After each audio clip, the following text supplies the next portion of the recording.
The New Orleans Pelicans, behind an epic performance from Brandon Ingram, beat the Phoenix Suns and even up their series at 1 apiece. What was the secret to getting the win and now home court advantage?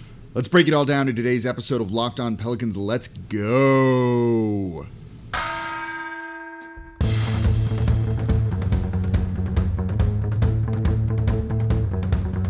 You are Locked On Pelicans, your daily New Orleans Pelicans podcast. Part of the Locked On Podcast Network, your team every day. Welcome to another edition of Locked On Pelicans, the daily podcast covering your favorite team, the New Orleans Pelicans and NBA, part of the Locked On Podcast Network, your team every day, available wherever you get your podcasts and available on YouTube. I'm your host, Pelicans Insider, credential member of the media, Jake Madison, at NOLA Jake on Twitter, here with y'all on this Wednesday. Wow, what a game. The Pelicans evening up their series with the Phoenix Suns, stealing a game on the road, 125-114, an unbelievable performance from Brandon Ingram. We are going to talk about him in the first segment of today's show. I want to go into a big adjustment that Willie Green went in and made on the second segment with Jaxson Hayes, and then who in the third really has the advantage in this series, because there's some news with that Devin Booker injury, potentially.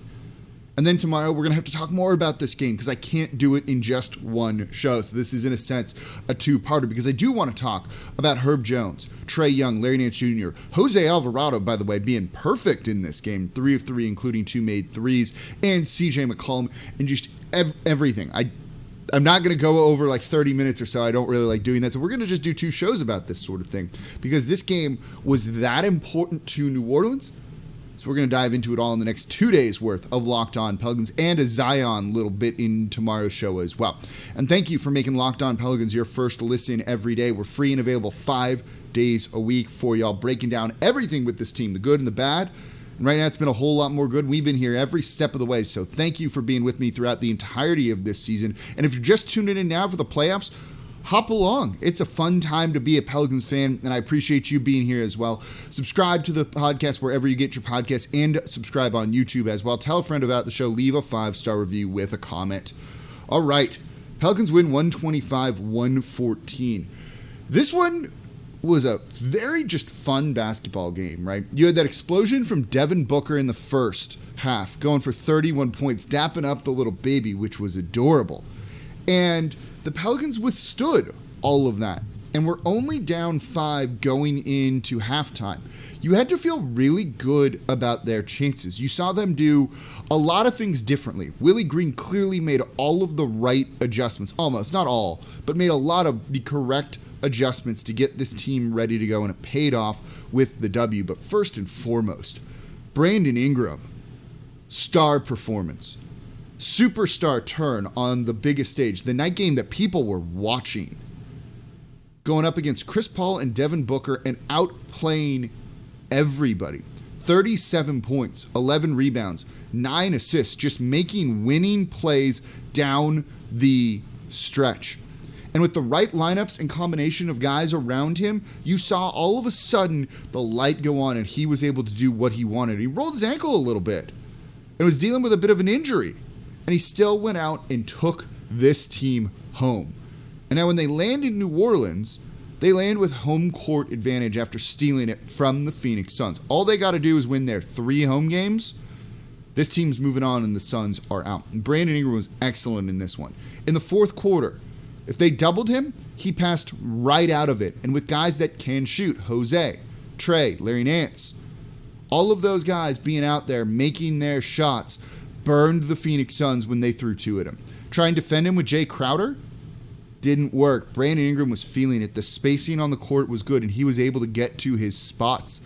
He loves that mid-range, and he drilled them. And that then just opened things up even more, because then they threw 2 at him. Not a problem. Throw an assist. He was 3 of 3 from deep. He was aggressive and tried to get to the line where he's a perfect 8 of 8. This was just basically a near perfect performance from the Pelicans' star player and the guy they needed to step up in this moment. This is the biggest game of his career.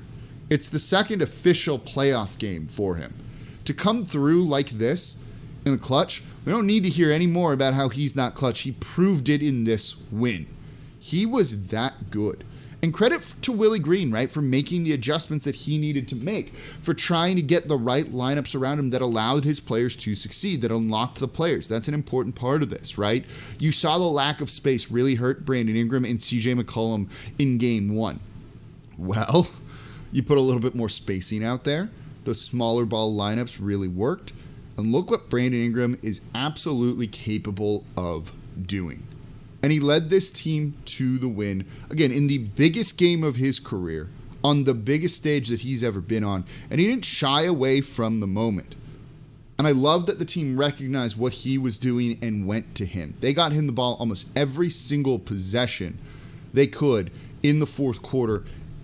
And like I said, he took this team home. He got them the win. In the fourth quarter, he scored 12 points. He was perfect from 3, perfect from the line, 4 of 6 overall, 4 rebounds, 1 assist. That was great. In the third quarter, when he was also still cooking, 14 points, 5 assists. They threw a double at him, he passed out, and his teammates stepped up, and they got the victory. And now the series is tied 1-1, and coming back to New Orleans for the next 2 games, where the Smoothie King Center, I have no doubt, is going to be out of control. And we'll talk about why that's so important in the third segment, because that might be a very underrated aspect of this series, particularly if Devin Booker's out. But I'd be willing to bet that if Devin Booker played in this second half, I don't know. New Orleans had the momentum. They were firing, and they looked good. And it starts with Brandon Ingram, helped with CJ McCollum scoring 23 points and making his threes in this game too. When that's happening, this team is scary. Their issue in game 1 was offense. They were good defensively, I thought, but it was offense. They found the offense in this one. 6 threes from CJ McCollum. So coming up, though, they went with the same starting lineup. We talked about maybe they needed to change that. And I said you didn't need to. You needed to just use that starting lineup differently. And oh boy, did Willie Green use Jaxson Hayes completely differently in this game. That's a big part of the reason why they got the win. That's coming up here next in today's episode of Locked On Pelicans. Before we get to that, though, today's episode of Locked On Pelicans is brought to you by Shady Rays. Shady Rays is an independent sunglasses company that gives you the features of $200 sunglasses for a fraction of the price. That means polarized lenses, well-constructed durable frames, and premium high-end finishes. And also something you won't find anywhere else is the Shady Rays Insane Protection Program. Shady Rays includes lost and broken protection on every pair. If you were like me and run around whatever room you were watching the game in, hotel right here, screaming, freaking out, and you took off your Shady Rays sunglasses and threw them at a wall in a fit of just pure jubilation, they're going to replace them for you. If you don't like them, they'll give you a refund and you're going to pay nothing. They're going to give you a new pair of sunglasses no matter what happened. Yeah, celebrating a Pelicans win. It's as simple as that. Plus, 10 meals are donated to fight hunger in America when you shop with Shady Rays. And exclusively for our listeners, head to ShadyRays.com and use promo code LOCKEDON. You're going to get 50% off 2 or more pairs of polarized sunglasses. That's code LOCKEDON for their best deal of the season. 50% off 2 or more pairs of Shady Rays sunglasses backed by over 150,000 verified 5-star reviews. And thank you for making Locked On Pelicans your first listen every day. We're free and available 5 days a week for you all. Pelicans talk, and it's a fun time to be listening. So whether you're a new listener or a returning listener, I appreciate you being here with me today and making Locked On Pelicans part of your day. Subscribe wherever you get your podcast. Tell a friend about the show. Leave a 5-star review. Now, for your next listen, check out the Locked On Now podcast. Nightly recaps of every NBA game with analysis from both sides. The local experts breaking down the biggest stories. I got a good one in there about the Pelicans. It's free and available wherever you get your podcasts. Right now, though, we are talking about the Pelicans' 125-114 win over the Phoenix Suns. They did so much right in this game. This was a game, and I said, right, like what you wanted to really see from this series is the Pelicans improving, making adjustments, coming out and doing what they needed to do. Check, check, check, check, check. Almost all of the boxes were checked. The show yesterday on Locked On Pelicans is adjustments Willie Green needs to make, right? One of the big ones, there were a lot of people saying they need to bench Jaxson Hayes and start Larry Nance Jr. or start Trey Murphy there. And I said, I can buy into that, but I said I also don't have a problem with Jaxson Hayes still starting as long as you use him differently than you did in the first game. And they did. I don't think Willie Green listened. I'm not going to take credit for it myself. But again, I was saying you could actually start him and it would be okay.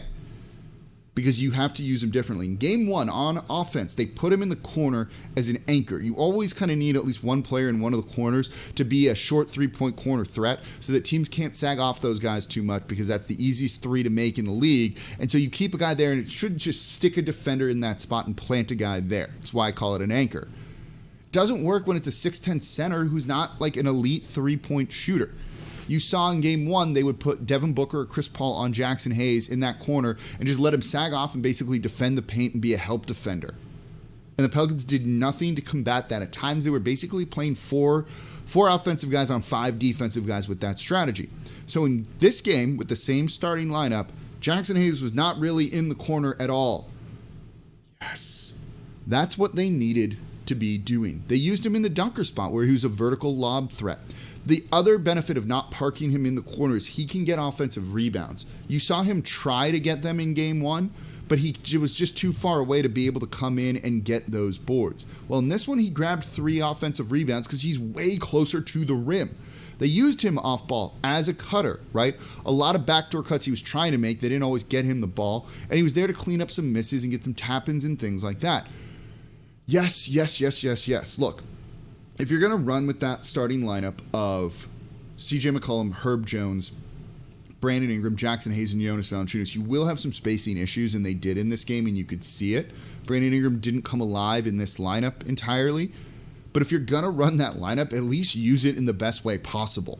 Is it your best lineup? No. Does it unlock BI and CJ McCollum the best? No. But if you're insistent on using those 5 guys, at least use them in the proper way. And Willie Green did. And again, credit to him as a coach for seeing the game film, adjusting and putting his players in position to succeed. That is what you want to see out of him, particularly as a rookie coach. Learn from the game before. Don't repeat the same mistakes. And Willie Green did not do that. Growth, development, it applies to the coach too. And Jaxson Hayes delivered. He was 4 of 7 in this game. 9 total points, 2 blocks. He was good. He was a useful player offensively to keep the Pelicans going on. Again, game one, their issue was offense. Jaxson Hayes giving you 9 points, being a plus minus of 0, so not amazing, not bad. Take that every single time. Jaxson Hayes is not how you're going to win this game, but Jaxson Hayes could be how you lose this game depending on how he's used. And that's not necessarily a fault of his. That was a fault in game one of the coach, putting him in the corner. And then you saw him used better defensively, and in general, the Pelicans were way better defensively overall. Game one, the Pelicans had 2 points in the fast break. They got a lot of semi-transition opportunities, but they didn't overall really have opportunities to run. This game, 16 points in the fast break compared to just 9 for the Phoenix Suns. A lot of that was how they used Jaxson Hayes defensively. He was doing a really good job of defending one-on-one on the perimeter. His length allows him to recover a little bit. He's not tremendous in space when you're kind of having him move and rotate, but in one-on-one situations, he can do an okay job. And he did in this game. When they tried to run a pick and roll and hunt, say, a Devin Booker on him or a Chris Paul on him, he held his own. And that length and those long, just arms, right, allowed him to help force some turnovers and bad passes. And when that happens, he's able to get that ball and get out and run, and they don't have any answer for him in the fast break. He crosses the court like a gazelle. He can go from one end of the court to the other in like 2 leaps, 2 steps, basically. That's how long his strides are. So Jaxson Hayes in the fast break like that, Phoenix has no answer to something like that. They're a good defense. They're good at transition defense. But you really can't do much when the turnover is there in the backcourt and the Pelicans are running and it's led by the guy who's going to try and finish it. And so Willie Green using Jaxson Hayes better offensively and much better defensively, and then Jaxson Hayes rising to that challenge. This is the biggest game of his career too, right? Pretty much all of these guys, other than like CJ and maybe Larry Nance Jr., but probably still Larry Nance Jr., all of these guys massively rose. Yeah, it still would be, I guess, for Larry Nance Jr. too. Massively rose to the occasion. And credit again to Willie Green. We cannot sing his praises enough right now for getting that right and making the type of rotations that he needed to make and putting these guys where they needed to be.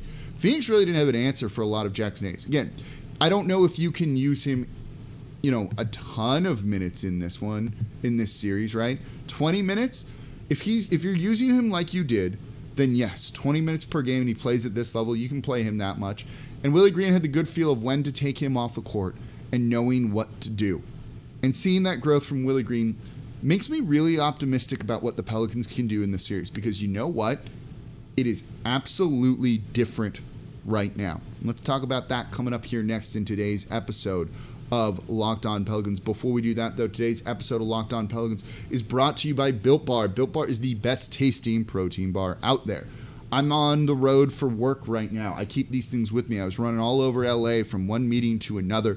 Didn't really get time for lunch, so I grabbed the Built Bar out of my backpack so I didn't screw up in my meetings, because I had that protein going through me, keeping my mind right. I was hungry. It was the right amount of what I needed. I was excited to eat it in the car because these things taste awesome. If you're going to eat a protein bar, whether it's a meal replacement for lunch, whether it's before or after a workout, or maybe for breakfast, or just kind of as a snack throughout the day, you may as well eat the one that's delicious. And that's what Built Bars are, covered in 100% real chocolate. I have the coconut brownie chunks with me. They're a special flavor. They are delicious. They're bringing peanut butter back. That's a great one as well. I'm going to probably order a box of those also because I love that flavor. And they have their puff bars, which are light, they're fluffy, they're protein-infused marshmallow. They're like nothing you've ever tried before. And they're all healthy for you. Look at the macros: 130 calories, 4 grams sugar, 4 net carbs, and 17 grams of protein. Compare that to any other kind of candy bar, which is what they taste like. Built Bar is going to win every time. So go to Built.com, use promo code LOCKED15 and get 15% off your next order. This is the promo code that I use personally. Use promo code LOCKED15 for 15% off over at Built.com.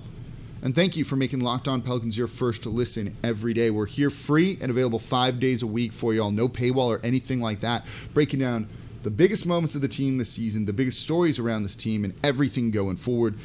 And please hit that subscribe button. If you're a new listener, hit that subscribe button. You know they have the Lakers pick. That could be a top 4 pick. We got a busy off season ahead of us, and we're going to be talking about all of it here over at Locked On Pelicans. So make us your first listen every single day. Right now, we're talking about the Pelicans winning Game 2, 125-114 over the Phoenix Suns. Tremendous performance from Brandon Ingram. Tremendous performance from Willie Green and Jaxson Hayes in getting all of these guys in positions to succeed. There's a couple things to work on. We'll talk about that in tomorrow's show. But right now, the series has changed, right? There's the cliche, and I almost hate to bring it up, right? The series doesn't start till someone wins on the opponent's court. Well, That just happened. The Pelicans did it, getting the win over the Phoenix Suns. Look, it's aided a little bit by Devin Booker not playing well and being out injured in the second half. He was great in the first half, 31 points. And that kind of changed things, right? It takes him out of there. But New Orleans was playing with confidence. Their defense was still good on basically everyone that wasn't Devin Booker. And they got the offense going. And the offense we know can be good and has been very good this season, particularly since the CJ McCollum trade. So when you have Brandon Ingram believing in himself like that, his teammates believing in themselves like that too, and him believing in the teammates, that's a really big deal. And now all New Orleans needs to do is win at home. And they advance to the second round of the playoffs. So who really has the advantage in this series now? And I think I'm not ready to say it 100% just yet, because the Phoenix Suns have won without Devin Booker. They've won without Chris Paul. They've won without DeAndre Ayton. They are a very, very good team for a reason. And they looked a little bit like a disaster in the fourth quarter. They were uncharacteristically bad. That easy transition bucket for Herb Jones where they thought the Pelicans were taking a timeout, and I don't really know what happened there. They had a lot of awful turnovers, including Jay Crowder just like throwing one away that they don't usually make, and maybe they were just kind of rattled without Booker out there. But we don't know if they're going to have Booker. You know, he looked upset on the sidelines. Monty Williams saying, you know, we'll see after the game, and I don't have an update on it from when I'm recording right now, so maybe there has been some. I don't know. If he's out for a significant period of time, New Orleans might have the advantage the rest of the way. You know, your role players play better at home. And, well, they got 2 home games coming up. Can they go up 3-1? Can they even keep it 2-2, which I think would be a really, really big deal right now for them. But if they can go up 3-1 in this series, because those role players are playing well, and again, New Orleans is finally getting rest. They're getting an extra day of rest, which they've really needed. They had that stretch of 3 games in 5 days in 3 different cities. They get to sleep in their own beds at home. that can dramatically change kind of the outlook of a way this series is going to go. And if Devin Booker is out, and again, we don't root for injuries at all, right? But you can only play who's in front of you and who they have. And if he's not there, and BI's playing like he is, this team's kind of firing like they are, good looks this game. Not bad looks like last game for the most part. I don't think all of a sudden this is going to be as easy for Phoenix as it was once looking. So credit to New Orleans for making the adjustments. Credit to Brandon Ingram stepping up. And tomorrow, let's talk about more of it. I want to talk about Trey Murphy. I want to talk about Larry Nance.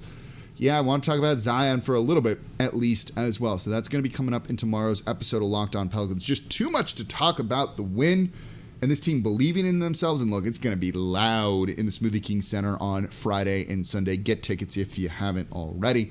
So that's going to do it for this episode of Locked On Pelicans. Pelicans just stealing home court advantage from the Phoenix Suns. As always, I'm your host, Jake Madison, at NOLA Jake on Twitter, and I'll be back with you all tomorrow to talk more about this win.